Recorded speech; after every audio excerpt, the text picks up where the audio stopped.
तो आज का मेरा जो टॉपिक है ना वो ये है कि जिन लोगों को पैचेस बन जाते हैं ना स्किन के ऊपर, वाइट पैचेस स्पॉटेड बन जाते हैं, स्पॉट जिसे हम कहते हैं, वो लेजर करवाएं या ना करवाएं। इन दोनों में आज हमने डिस्कस करना है कि आपके लिए क्या सूटेबल है। तो मैं आपको एक स्टोरी टेलिंग की तरफ सबसे पहले लेके चलता हूं, जिससे आप इंगेज होंगे और आपको पता चलेगा कि आपके लिए अच्छा डिसीजन क्या है। जो भी आप देख रहे हो, आपका जो भी नाम है अपना नाम रख लो, लेकिन मैं नाम रखता हूं अमारा। वो 19 साल की थी, ब्राइट, कॉन्फिडेंट थी, यूनिवर्सिटी स्टार्ट करने वाली थी, लेकिन हर सुबह आउटफिट पहनने से पहले मिरर के सामने खड़ी होती थी और अपने हाथों और गर्दन और चेहरे को देख के फैलते हुए वाइट पैचेस को देख के परेशान होती थी। उससे शॉर्ट स्लीव पहनना छोड़ दिया और बर्थडे पार्टी या किसी फंक्शन पे भी जाना छोड़ दिया कि लोग बातें करेंगे कि चेहरे या बॉडी के ऊपर वाइट पैचेस हैं या वाइट स्पॉट हैं। हमारा को कोई डिजीज नहीं थी जो उसे फिजिकल हर्ट कर रही हो, लेकिन इमोशनली, आपको पता है इमोशनल सबसे बड़ा टच होता है। स्किन पर वाइट स्पॉट थे, चाहे वो विटिलिगो एक वर्ड होता है, टाइनी वर्सिकुलर होता है या पोस्ट इन्फ्लेमेटरी हाइपोपिगमेंटेशन हो, इनमें से कोई भी मसला हो तो उसको ये चीज वाजिया नहीं थी। आप जब भी व्हाइट स्पॉटेड के लिए लेजर ट्रीटमेंट करवाएं ना, तो आप अपॉइंटमेंट बुक करने से पहले थोड़ा रुक जाओ। व्हाइट स्पॉट के लिए लेजर ट्रीटमेंट हर किसी के लिए सेम नहीं होता। कुछ लोग सिर्फ सेशन में लाइफ चेंजिंग रिजल्ट देखते हैं और कुछ लोग हजारों डॉलर खर्च करने के बावजूद भी रिजल्ट नहीं ले पाते। लेकिन आपको पता है इसमें फर्क कहां पे आता है? फर्क आता है साइंस में, जो अक्सर डर्माटोलॉजिस्ट कंसल्टेशन में डिटेल एक्सप्लेन नहीं करते। इस वीडियो में हम बात करेंगे और इसे ब्रेक डाउन करेंगे कि हिस्ट्री, रिसर्च, रियल स्टोरी सच क्या है कि लेजर से वाइट पैचेस खत्म होते हैं कि नहीं होते। तो चलो हम सबसे पहले स्टार्ट करते हैं इसकी हिस्ट्री के बारे में। व्हाइट स्पॉट का जिक्र 3500 साल पहले से मिलता है। सबसे पुराने मिस्री, जिसे एंशिएंट इजिप्ट कहते हैं, के रिकॉर्ड और पुरानी इंडियन टेक्स्ट के अंदर भी इसका जिक्र मिलता है। उस वक्त लोग नहीं समझते थे कि ये होता क्यों है। कई सिविलाइजेशन इस गलती को लेप्रोसी समझ लेते थे और लोगों को आइसोलेट कर दिया गया। लोगों को सोसाइटी से दूर ज्यादा देर तक रखा नहीं जा सकता था, क्योंकि साइंस एडवांस हो चुकी हुई थी और लोगों को वक्त के साथ साथ इंफॉर्मेशन मिलना शुरू हो गई। और 20वीं सेंचुरी में आओ, तब तक साइंस ने इतना एडवांसमेंट कर ली हुई थी कि लोगों को इसके राइट डिसीजन मिलने लग गए। 1948 में साइंटिस्ट ने डिस्कवर किया कि मेलानोसाइट। आप एक बात याद रखो, आपकी स्किन है ना, इस स्किन का कलर जैसा भी नजर आ रहा है, इसके अंदर एक कलर पिगमेंट है। ठीक है, जिस तरह हमारा बाल है ना, ये ब्लैक है ना, इसके अंदर ब्लैक पिगमेंट है। इस तरह हमारी स्किन के अंदर एक स्किन पिगमेंट होता है जिसे मेलानोसाइट कहते हैं, जो स्किन का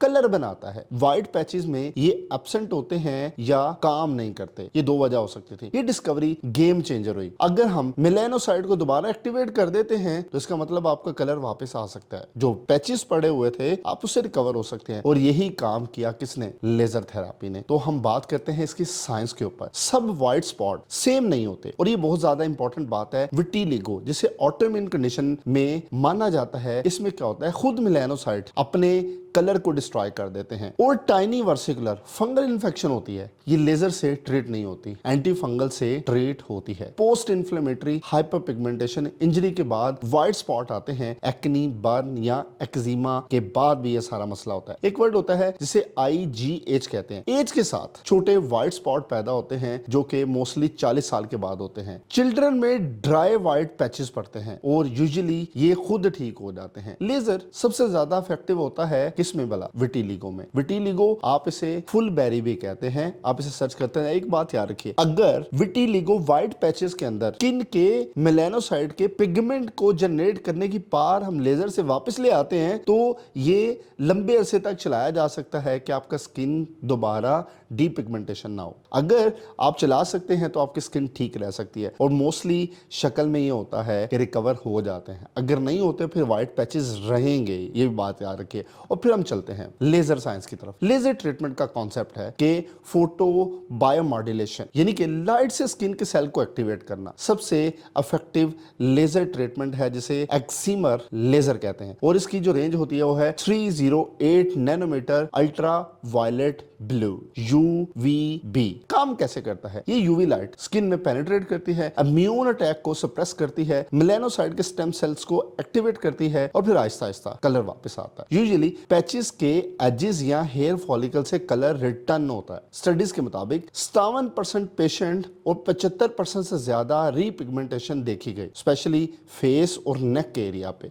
हैंड और फीट बहुत स्लो रिस्पॉन्स करते हैं, लेकिन वक्त के साथ साथ आपको रिस्पॉन्स मिलता है। अमारा याद है, हम उसकी कहानी की तरफ वापस आते हैं। अमारा ने क्रीम ट्राई की, हर्बल रेमेडीज ट्राई की, कुछ काम नहीं आया। फिर उसे एक डर्मेटोलॉजिस्ट मिला जिसने एक्सिमर लेजर के बारे में बताया कि वो डाउटफुल थी, लेकिन 3 सेशन के बाद छोटे छोटे डॉट्स और कलर नजर आने लग गए और उसको एक उम्मीद पैदा हो गई। सेशन 12 तक उसके फेस का 70% पैचेस वाला जो हिस्सा था वो रीपिगमेंट हो चुका हुआ था, रिवर्स हो चुका हुआ था। उसने क्लिनिक में रो दिया, लेकिन हाँ, उसके हाथ और पांव पर ज्यादा असर नहीं पड़ रहा था। ये रियलिटी है, क्योंकि ये पार्ट्स स्लो रिस्पॉन्स करते हैं। फेस और नेक के जो पिगमेंट एरिया हैं ये सबसे जल्दी रिस्पॉन्स करते हैं इस अमल के अंदर। आप इसके कुछ फायदे और कुछ नुकसानात को भी अपने माइंड के अंदर रखें। ये ना सोचेगा कि मैं आपको फायदे ही बताता जा रहा हूं। तो सबसे पहले हम इसके प्रॉस और कॉन्स के ऊपर बात करते हैं। फायदे, स्ट्रॉन्ग रिसर्च इसे सपोर्ट करती है, टारगेटेड ट्रीटमेंट है, कोई इसका कम होने का टाइम नहीं है, लॉन्ग टर्म सेफ है और मेंटल हेल्थ इंप्रूव होते हैं इससे, क्योंकि आप कॉन्फिडेंट होते हैं ना। और इसके कुछ नुकसानात है, 20 से 30 सेशन लगते हैं, हर जगह काम नहीं करता, रिजल्ट फेड हो सकता है, एक्सपेंसिव है और हर टाइप के वाइट स्पॉट के लिए बिल्कुल नहीं है। वही बात आ गई ना ऊपर जो मैंने आपको बताई कि ये हर किसी के लिए ही सूटेबल नहीं हो सकता, लेकिन हाँ, आपके लिए हो सकता है अगर आप इनिशियल स्टेजेस में आपके सेल्स के अंदर इतनी पावर है कि वो अपने कलर को दोबारा बना सकते हो। उसको सिर्फ एक स्टिमुलस चाहिए होता है जो हम UVB 304 नैनोमीटर से देते हैं। बॉटम लाइन पे हम चलते हैं। विटिलिगो जिनके फेस और नेक के एरिया पे है ना, उनके लिए सबसे वर्थ इट है। फंगल इन्फेक्शन में लेजर बिल्कुल वेस्ट है, क्योंकि फंगस है उसके अगेंस्ट जो दवाई इस्तेमाल होगी वो एंटी फंगल है ना, वो उसके लिए ज्यादा सूटेबल है, ना कि ये लेजर। आपको इन दोनों में भी फर्क करना है। अर्ली स्टेज में जो हमारे स्किन के सेल्स होते हैं जिन्हें मेलानोसाइट्स कहते हैं, अभी जिंदा होते हैं। लेट स्टेज में कुछ नहीं बचता, इस वजह से इनिशियली जल्दी रिस्पॉन्स ले लेना बेहतर होता है, ना कि आप सोचें। अपने डॉक्टर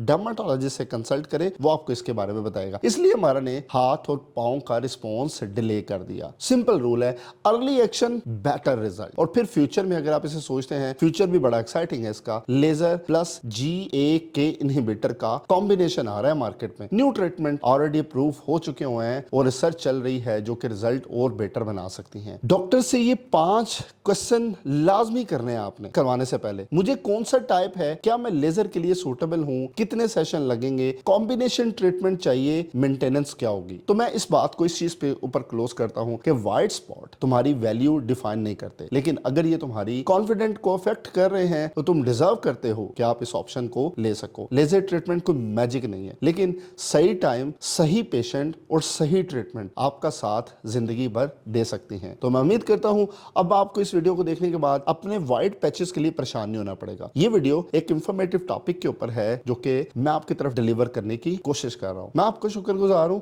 अल्लाह हाफिज।